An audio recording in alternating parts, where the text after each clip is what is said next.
भृगुं हवामहे कविं कवीनामुपमश्रवस्तमम्. Wow, you chanted very well. Thank This you. much chanting, this kind of pronunciation, I also don't have.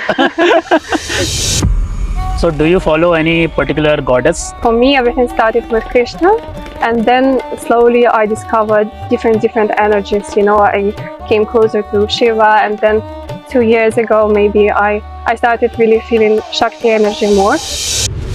So, what is the life-changing experience happened in your life? So, you came towards the India. What is the Shakti for you? Shakti is everything that is manifested, it's the energy. What is that Lalita Sahasranama? Lalita Sahasranama, which means the most beautiful in the three worlds. Very Don't judge good, me if I am good enough or not in my Sanskrit. Ya saha asya Shri Lalita Sahasranama stotramava mantrasya. I feel like connecting with nature more, because when we are separate from nature, when we live in the city, it's just artificial way of living. I think just coming to Ganga Ma is also quite life-changing. I don't treat her as a river, she's purely goddess to me. Okay. Namaste everyone. Welcome to the Vedic show. Hope everyone is good and healthy. I am very excited today because today we are doing our first ever English-based podcast. Our team decided let's make this channel worldwide. And today we are very fortunate also because this podcast we are doing near the bank of river Mata Ganga. So let's welcome the guest. Our guest name is Anatashia. She was UI UX designer, but life has some different plan for her. How her life changed from virtual to spiritual. In this episode, you'll get to know about her own journey, how she did the sadhana, how she did Lalita Sahasranama. But what is the Lalita Sahasranama? First question is this: how we can understand that? In this episode, you'll get to know how to do the sadhana, what is the true way to do the sadhana, what is the real pronunciation for the chanting of Lalita Sahasranama. In the South area, it's very famous. In the South India, it's very famous. But in the North India, very less people know about Lalita Sahasranama. So in this episode, you will get to know all the information about Lalita Sahasranama. Let's start the journey and be there in this episode till the end. Namaste Anastasiya. Namaste Shaashank Ji. Welcome to the Vedic show. Thank you for having me. So today I am very fortunate that this podcast we are doing near the Ganga Ji.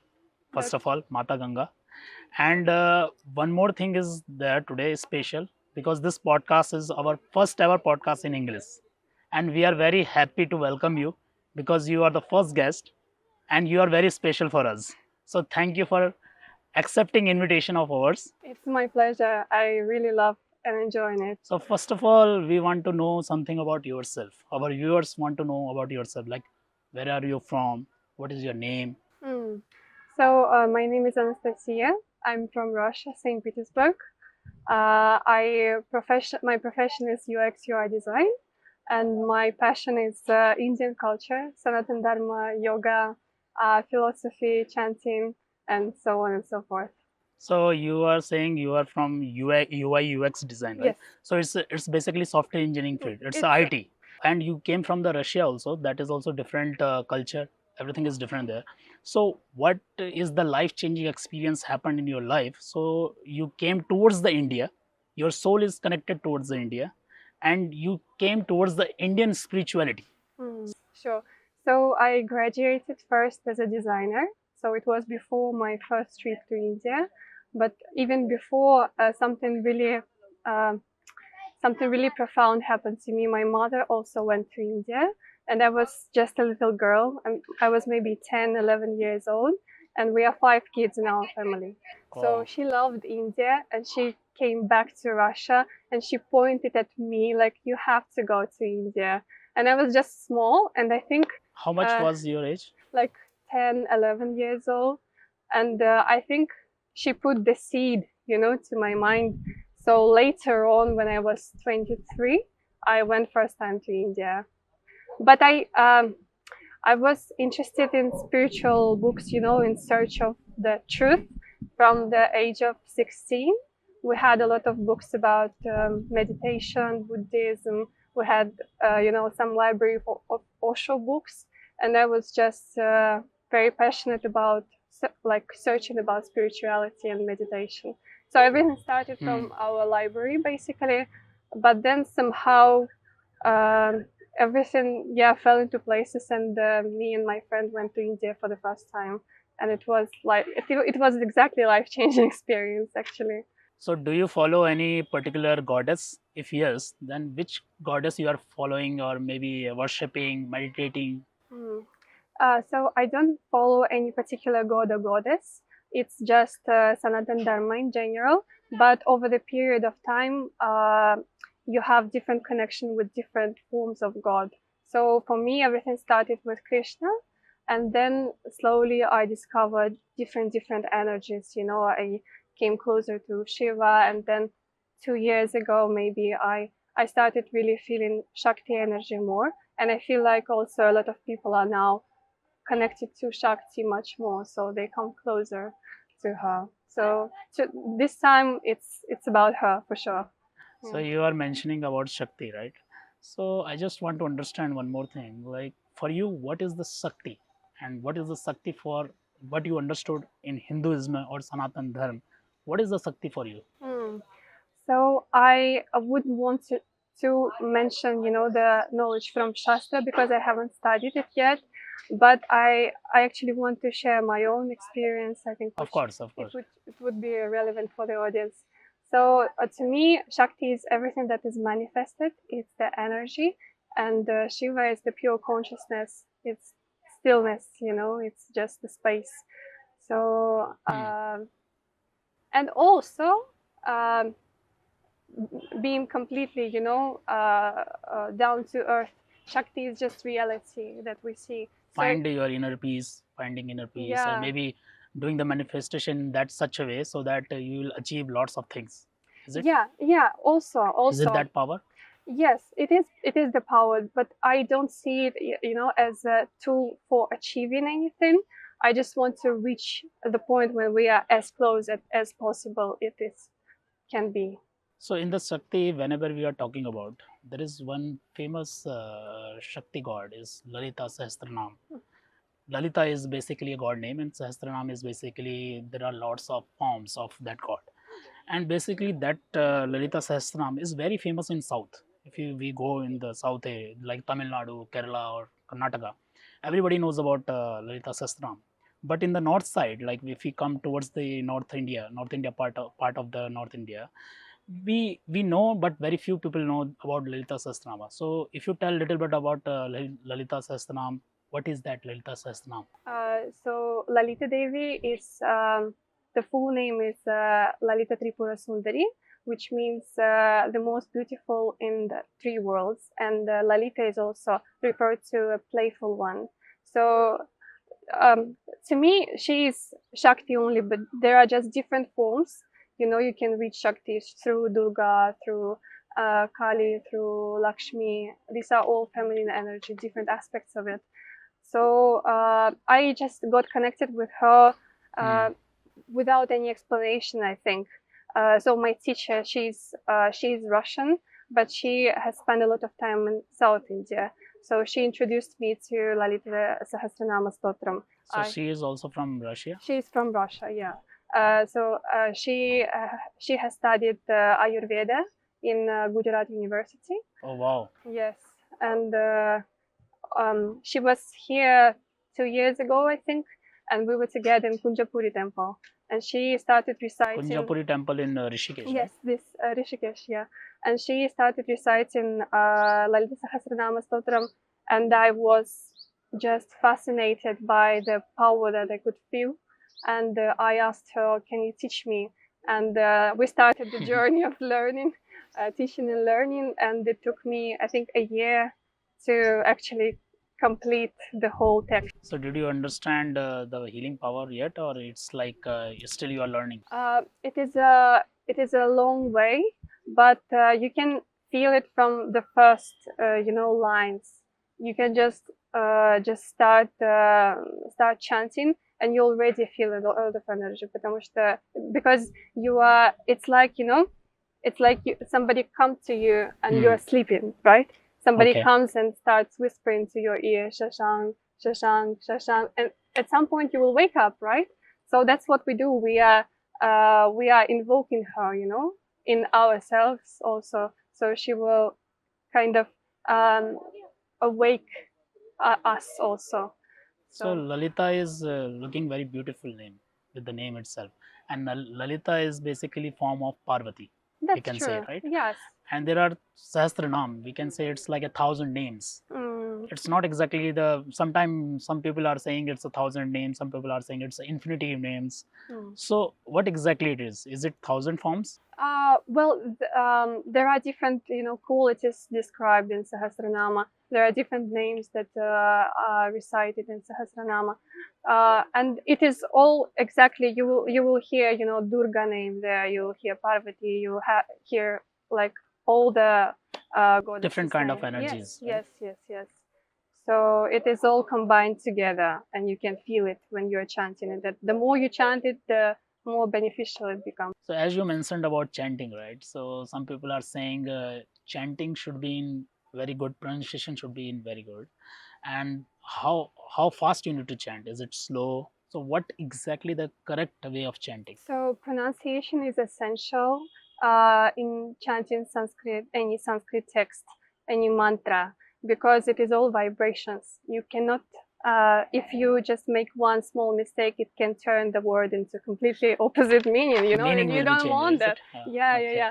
So I started my journey in Sanskrit with actually mastering mastering is a strong word, of course. I will not say I mastered it, but I try to do it, and the pronunciation is very important actually. Oh. So the first course I did was Vakshuddhi by Udaya Shreyas.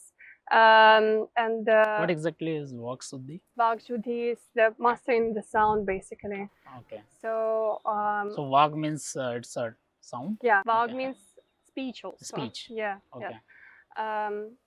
So I did the course, and then after that, it was easier for me also to come to the Sahasranama, and I try my best. I think it's very important, and in the beginning, I didn't even look at the meaning of the words. Even now, if you ask me to just to pick any random word, I might not even give you the meaning, because Sanskrit is not translatable to English in a way. You have to Exact form you should yeah, should be knowing about the meaning, exact meaning. So yeah. in this only I have one more question. Mm. Like when you are doing this Lalita Sahasranam, so do you need to understand the exact meaning also of the mantra? It's better if you have some idea. Yes, it will increase the effect of the stotra. So soon you will reach to the that energy. Yes, yes, yes. But even I feel like even just reciting in the right pronunciation and the right mindset, it will already benefit you a lot. But this path is quite long. You have to really master and try your best to do it. So you need to prepare well and do hard work in Yeah, this area. yeah, exactly. So if someone don't know Sanskrit, for example, so is it possible for them to do the Lalita Sahasranam, or how they can prepare? Well, they can start maybe from just learning the letters, learning the syllables, learning the script, and then slowly getting towards the Sahasranama. But even just listening to it to begin with is quite enough. If you want to come closer to Shakti, just listening to it is quite also change experience. So when we are chanting the Lalita Sahasranama mantras, so when at what time we can understand like we are connecting towards the energy, and we are feeling that energy, we are having that power. So when that feeling can come? So I can say from my own experience, to me, everything has started with the heating of the body. There was a lot of heat created, and it felt like there is, in Manipura area, there is some energy ball, like a red color just kind of expanding.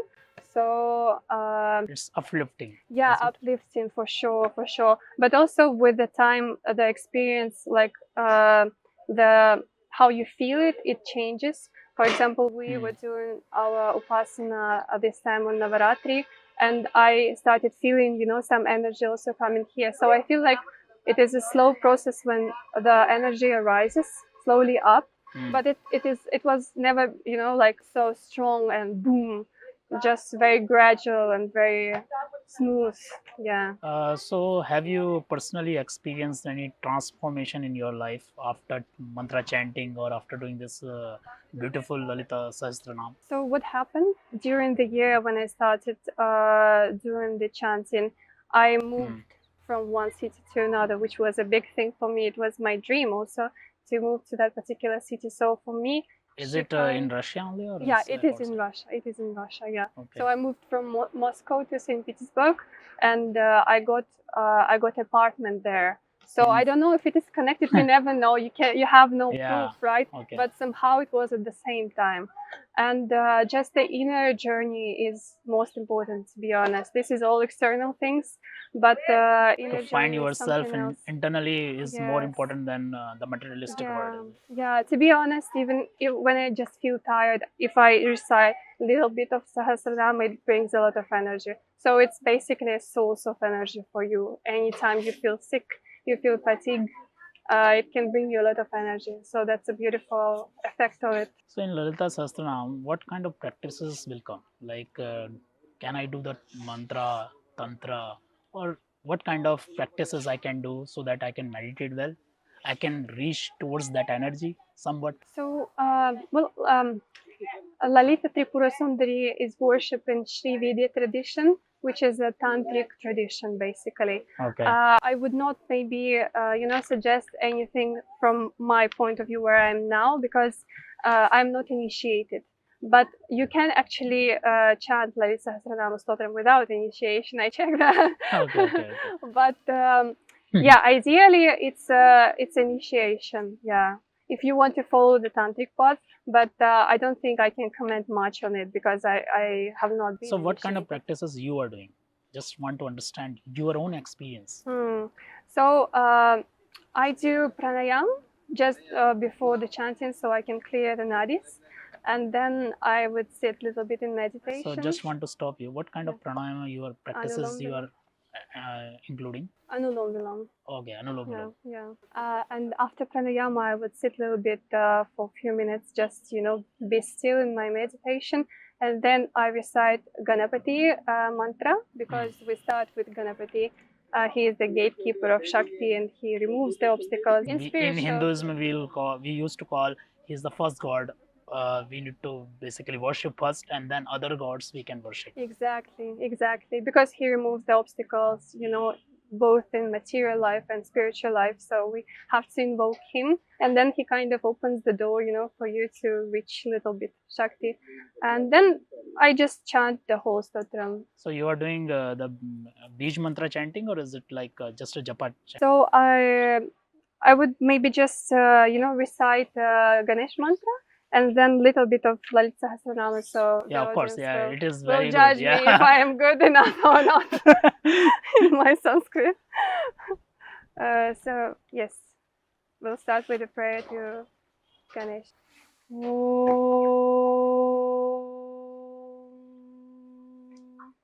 Shri Gurubhyo Namaha Harihi Om. Om Gananam Tva Ganapatigum Havamahe Kavim Kavinamupamashravastamam Jeshtarajam Brahmanam Brahmanaspata Anashrinvannotibhisida Sadanam Prano Devi Saraswati Vajebhirvajinivati Dhinamavitriyavatu Ganeshaya Namaha Saraswatyai Namaha Shri Gurubhyo Namaha Harihi Om. Wow, you chanted very well. Thank this you. much chanting, this kind of pronunciation, I also don't have. It's very flattering. Thank you for the compliment. And your Sanskrit is very good, actually. The way you are chanting, the way your pronunciation is very good. My teacher was very strict, so I'm grateful. It all goes to her.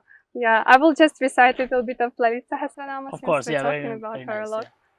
या सः अस्य श्रीललिता सहस्रनाम स्तोत्रमाला मन्त्रस्य वशिन्यादिवाग्देवता ऋषयः अनुष्टुप् छन्दः श्रीललिता परमेश्वरी देवता श्रीमद्वाग्भवकूतेति बीजं मध्यकूतेति शक्तिः शक्तिकूतेति कीलकम् श्रीललिता महात्रिपुरसुन्दरी प्रसादसिद्धिद्वारा चिन्तितफलावाप्त्यर्थे पारायणे जपे विनियोगः ध्यानम् सिन्दूरारुणविग्रहां त्रिनयनां माणिक्यमौलिस्फुरत्तारानायकशेखरां स्मितमुखी मातीनवक्षोरुहाम् पाणिभ्यामलिपूर्णरत्नचषकं रक्तोत्पलं बिभ्रतीं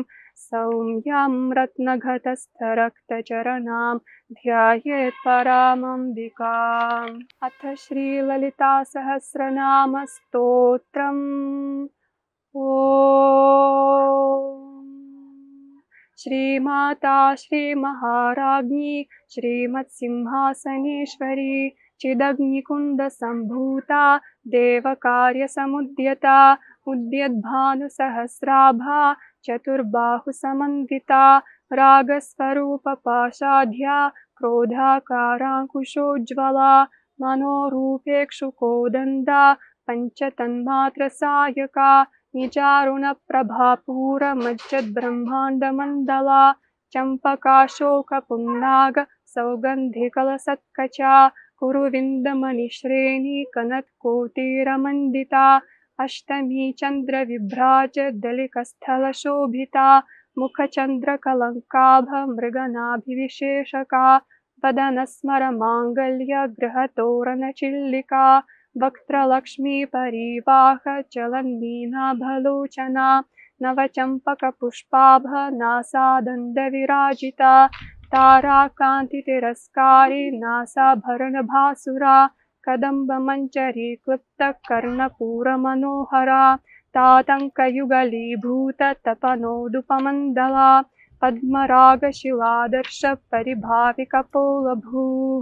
नवविद्रुमबिम्बश्रीन्यक्कारिरदनच्छदा शुद्धविद्याङ्कुराकार द्विजपङ्क्तिद्वयोज्ज्वला कर्पूरवीतिकामोदसमाकर्षद्दिगन्तरा निजसल्लापमाधुर्यविनिर्भर्सितकच्छपी मन्दस्मितप्रभापूरमज्जत्कामेशमानसा अनाकलितसादृश्य चुबुकश्रीविराजिता कामेशबद्धमाङ्गल्यसूत्रशोभितकन्धरा.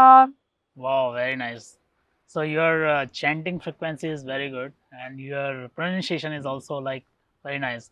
Thank So you. sometimes people will chant, but it's like very fast. We can't understand even. But when you are chanting, it's very, beautiful. Everybody can understand. Every Thank you. meaning, every not meaning, but the words people can understand easily. Yeah, I try to chant it as clear as possible, and so this is the speed I usually chant with. So in this kind of speed only people have to chant, or like it can be more. It sometimes it feels like to chant in a more slower way, so you're more kind of conscious, because I feel like when we're chanting too fast, it also affects our mind. We become a little bit impatient. So that's my experience. But at the same time, you go to the temple and sometimes it's really fast. So I'm not sure what is right. I just do what feels right to me. Nice. Yeah. So whenever we are chanting, some people are saying like from years and years I'm chanting, but nothing is happening in my life. Nothing is changing. My life is same. So do you have anything to tell to those peoples to motivate them maybe? Yeah, I feel like you will still see some changes. It's not possible that it will not change at all. Even in the energy level, you will feel something at least. Maybe, you will not feel so much changes in the beginning in terms of material life, but something will definitely change. And you're not doing it, for the sake of changing something in your life. You're doing it to find your own peace. And you already have the peace. So it's not like you have to go somewhere far to get it. It's always there. So you have to just remove the obstacles from your mind, and she helps that. So after this chanting and all, is there any behavioral change also happened in the life, or is like just a materialistic change? Yeah, I think it affects the mind a lot. The mind becomes more clear, and you feel much more love and compassion towards other people. So it definitely affects. In the Tantra tradition, what I understood is that you kind of invite the energy of God within you, and then eventually you become one with the God, with the form. Is there any scientific thing also, like in our mind we have multiple waves like gamma, beta, like this waves are there. So is there any scientific of this mantra chanting as well? I'm not sure about the scientific background of it. I'm sure there is some research, but just by experience it, I think you will just feel. You have to somehow also be connected with Sanatan Dharma and Sanskrit in the first place, to feel just inspired. So in order to start something, you have to feel the inspiration. If there's no inspiration, then probably you'll not be even interested in it. Correct. But your audience must be interested. So I'm sure they can find some benefit. I'm also sure after listening this beautiful mantra chanting, maybe they will connect. Thank you. I appreciate it. So sometime, whenever we are talking about Lalita Sahasranama, always people are, connecting this with the female. So people are saying like men are very less who can do the Lalita Sahasranama. So is that connection between that, like male also can do that, this kind of practice? Yes, there's no difference actually whether you are man or a woman. In fact, a lot of gurus who come from this tradition, they are male only, and but a lot of also female. So it's actually, it doesn't matter. Everyone can benefit. So what kind of energy it is uplifting? Is it a feminine energy, or is it's like a masculine energy? I feel like it's more feminine, but this energy is very powerful at the same time. So it's not that kind of soft feminine energy. It's very powerful. It's I don't think I can describe it in words, and maybe not enough experience also. But I think we should not limit the gods towards our level of humans. That's how you will just be open to any experience that it will bring. So you mean to say if a man is doing this kind of practice, those people can balance both feminine and masculine energy together? I'm sure. Yeah. But I feel like even doing sometimes, for example, Bhairav Baba mantra or Lord Shiva mantra will also be quite beneficial to connect them both. Yeah, because they are inseparable anyways. So nowadays, basically, when we are talking about the normal people, everybody is busy. Everybody is having busy schedule. They don't have time even for small things. So how they can practice Lalita Sahasranama? What kind of chanting? What kind of practices they can involve? Well, to begin with, Lalita Sahasranama is not an easy text to learn. So in order to even learn, you have to dedicate a lot of time. But instead, you can start, if you want to connect with Lalita Devi, you can start just by listening to it. And slowly, when you listen a song, for example, for 20 times, you can recite it, in somehow or another. So this would be also beneficial. And I feel like doing self-practice in the morning is very important. So morning time is best for this kind of practices? Yeah, before the sunrise. Yeah, it's Brahma Muhurat, we can say. Brahma Muhurta, yeah. It's the purest time of the day. So because that time energies are too much into the environment, very positive energy, right? Exactly. You can, and the environment is also very, very quiet. So it can benefit your practice. So when we are doing such kind of practices, so is it possible that we can access our subconscious mind? I'm sure. With this kind of practices? Yes, actually, I feel like you have to first follow, if you don't have a guru yet, you have to follow what your heart says, like which god you're connected with, and then pick some mantra that is not required, that does not require initiation, and just do it, and not change the practice. Just keep doing the same thing, the same mantra, because it is written, that you have to do lakhs of times of mantra in order to activate it. But you don't think about the result. Just do it and enjoy it. Actually, this is Just feel it. Just feel it. Yeah, this is very important. So yeah, from the connection with the particular, particular god or goddess that you have, just go with it, and then he or she will take you wherever you have to Just be. surrender yourself. Just right? surrender. Yes, surrender is very important. Yeah. So you are mentioning something about guru, right? So I just want to understand, what is the difference between happen if we are doing this kind of chanting without guru or with guru? So is there any differences? Well, and guru is needed? So I can say from my own experience, because I have not been initiated, even though I felt very strong connection with one teacher, but the initiation just didn't happen. And I feel like it's a grace to actually get initiated, and to connect with the guru. But I don't have it yet in my experience in this life, at least. So whatever is prescribed to do without initiation, I think is good. So you don't want, to go the way that is not written in the Shastras, probably, because sometimes it can bring different results. Just ask Shiva that you want to have a guru, and I'm sure they will bring. I'm sure this kind of with this kind of practices, I'm sure energy will help you. Right? Absolutely, yeah. And sincerity, just follow your heart, and life is already very beautiful. Whether you have a guru or not, your guru is always inside anyway. Yeah, very nice. This thought is very nice.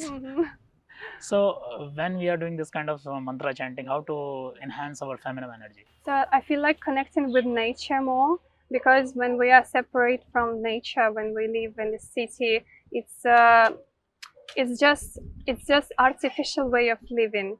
So in order to connect with it, first maybe go to nature, walk barefoot, and make food, make your own food. It will also help you to connect with yourself and just with nature, because nature herself Nature is a form has a of power, goddess. right? Yeah, it's Prakriti, right? But nowadays we are spoiling the nature only. We are cutting the trees. We are killing the animals.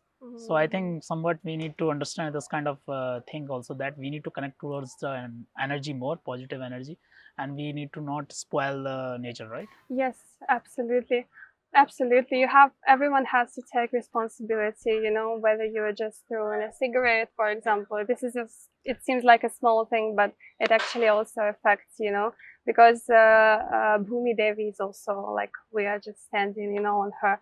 So it's very important to cherish what was given to us by God. This planet, basically. Yeah, it's very important, actually. So before ending this podcast, I want to ask one more question. So Lalita Sahasranama, how this practice is different from other practices? There are lots of meditation-based practices, like for example, we can say very famous Vipassana. So how this kind of practice, this mantra chanting, this is different from others? I feel like everyone has their own path. Sometimes I have some friends who have done 10 times Vipassana, and I feel like, for me personally, it would, maybe I'm not ready yet for this, but I just take my small steps, like a baby steps in my own practice, and try to do it every day, instead of, going somewhere and then do it intensely. Yeah, it might feel like a little bit too intense for me, like for now at least. But whatever you feel connected with, just go with it. I'm sure everyone knows which tradition they like nowadays. Also, Tantra is getting popular. Yeah, very popular. Yeah, so it also happens for a reason. It means that the gods, they want this to increase. Everything is having a reason behind it, right? Absolutely, yeah, absolutely. And everyone has their own unique path. So just follow the signs, that the universe is descend into you, and you will notice a lot of beauty and miracles that are happening every day in your life. So do you have any message to our viewers who are doing such kind of practices like Lalita Sahasranama, or maybe any kind of meditation based practices or spiritual based practices? Yeah, I would say just do it from a very genuine place, from your heart. And if you don't want to do it, don't do it out of guilt, I have to do it. Because in my experience, it doesn't bring much. So don't force it. It has to come naturally. And so it's a lifelong journey, actually. So yeah, just enjoy it, and you will see beauty unraveling in front of your eyes. Thank you for joining the Vedic Show podcast. It was very nice conversation with you, and we got to know lots of things. We learned lots of things from you, and your energy is also looking very nice and very connected. Thank you so much for having me. It's a very beautiful opportunity to share something, whatever I have, especially in this beautiful place. Yeah. During the sunrise. Near the Maganga. Near Maganga. Yeah, and yeah, I think just coming to Ganga Ma is also quite life changing. If somebody If you from sit your audience, if you sit only near the Maganga, that is Yeah. also enough. Because Yeah. sometimes whenever I will feel very much lost or feeling like very much not don't understanding anything, then I used to come to near the Maganga and do meditation, spiritual practices. So I think Maganga is also having a power.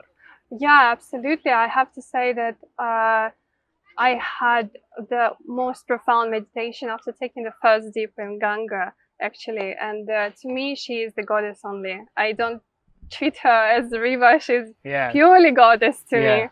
So yeah. I hope our viewers will connect this podcast and got to know lots of things about from this podcast and follow the spiritual journey in their own path. Yeah, I'm sure. Just connect with your heart, and it will take you. Yeah. Thank you very much. Thank you Namaste. so much. After watching this episode, hope you enjoyed a lot. If you have any queries and suggestions about the Vedic Show podcast, you can leave us a comment on comment box. Please subscribe the Vedic Show channel as well and press the bell icon so that you will get all the notifications about our podcast and the channel. Please follow the Vedic Show Instagram page where you will get all the short versions of our content. You can hear us on Spotify as well. Link will be given on the description. Thanks for watching. Hope you like this podcast. See you again. Namaste.